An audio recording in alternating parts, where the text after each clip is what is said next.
Tadi klarifikasi aja. Klarifikasi sebenarnya undangannya minggu lalu.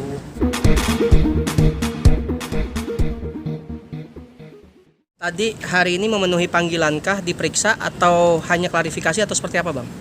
Tadi klarifikasi aja. Klarifikasi sebenarnya undangannya minggu lalu, tapi kita minta tunda ke hari ini karena Syakir sibuk ya, ada beberapa agenda syuting, sementara saya juga ada jadwal latihan balet. Gitu. Tadi di beberapa pertanyaan, Syakir, ditanyakan oleh penyidik. Sekitar 12 atau 14 ya, lupa. 12 atau 14, seputar apa, Bang? Ya pertama awal kan formal biasa ya, nama, identitas, sehat, bersedia atau enggak. Selanjutnya ditanya soal Syakir mereka melaporkan soal penipuan lewat WhatsApp apa gitu, gimana kayak gitu lah. Tapi kita tadi dijelaskan konteksnya, peristiwa dan konteksnya, bahwa itu yang diklaim dituduhkan kepada Syakir sebagai sebuah penipuan oleh Syakir itu kan sebetulnya dalam konteks perjanjian kerjasama yang kemarin kita juga sudah lapor atau ajukan gugatan ke pengadilan. Nah, jadi di dalam situ kalau mengikuti perjanjian ada hal soal Syakir harus ngisi konten. Syakir bawa lagu itu karya dari seorang Habib yang Syakir juga punya perkawanan, persahabatan tersendiri. Ditawarkan kepada saudara Agi bilang oke. Nah, tapi Syakir bilang baiknya sebagai bentuk penghormatan dikirimlah uang. Nah, si Agi itu ngirim uang ke rekening yang Syakir gunakan, sama Syakir dilebihin 1 juta, dikirim ke Habib tersebut, dilebihin 1 juta. Terus lagu itu sebelum dikirim uangnya, liriknya sudah dikasih, habis dikasih lagunya, dikirimin uangnya, Syakir juga rekaman, produksi. Jadi saya bingung, mau dibilang penipuan tuh gimana? Orang duitnya sudah dikasih ke orang, bahkan dilebihkan, yang ngarang lagu, yang penciptanya. Syakirnya juga sudah nyanyi, berproduksi, sudah ada videonya, siap tayang di YouTube.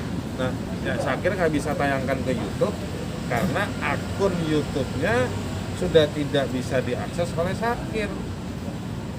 Ada pihak produksi, dalam hal ini saudara Agi dan kawan-kawan, yang menguasai akun tersebut dan passwordnya diganti, jadi Syakir nggak bisa ngupload. Nah, jadi kalau dibilang penipuan atas peristiwa apa, kita nggak jelas. Kan biasanya ada peristiwa, saya misalnya ngasih duit 2 juta ke Syakir supaya Syakir ngasih sarungnya ke saya, ya kan? Nah, sarungnya udah saya pegang, duitnya udah diambil, ya berarti sudah jadi pertukaran tersebut.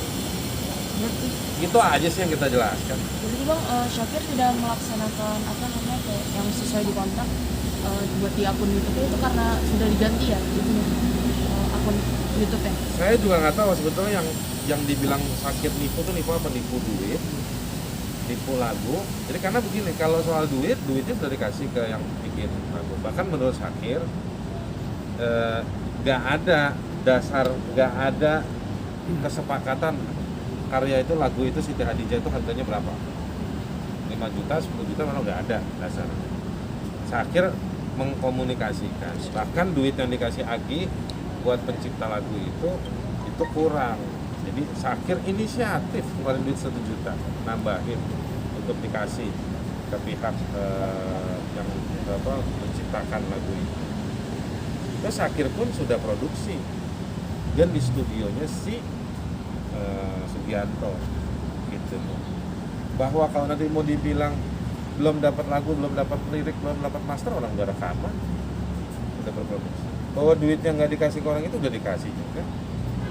Bahwa nggak diupload, ya Syakir nggak bisa upload, orang itu akunnya udah di Syakir yang punya akunnya udah nggak bisa ngakses. Jadi ya mungkin polisi yang harus periksa lebih jauh si Sugianto, maksudnya apa ini tuduhan ini, ya kan? Sakit tadi klarifikasi apa sakit terkait ini? Saya kira alhamdulillah sih ya. Eh, ini tandanya kan Allah lagi sayang sama saya. Ya terima kasih juga sama pelapor, sama Pak Sugianto dan kawan-kawan gitu ya kan. Jadi yang harusnya saya kira mungkin dewasa 5 tahun lagi jadi lebih cepet nih. Jadi dapat pengalaman tadi juga. Alhamdulillah ketawa senyum-senyum di dalam, kita jelasin apa yang ada dan tak ada masalah sih. Tinggal kita ya urusan hukum saya kira serahkan sama Bang Hadsasar. Saya kira tetap fokus berkarya ke depan, tetap bermanfaat buat orang, itu aja. Karena kan ya hal-hal kayak gini namanya semakin tinggi pohon semakin kencang anginnya. Kalau kita nggak mau diterpa angin ya kita jadi rumput tapi diinjak gitu. Makanya ya alhamdulillah saya kira berterima kasih buat semua juga yang masih mensupport. Ya ini biasa namanya proses. Insya Allah dibalik semua ini ada hikmah dari Allah.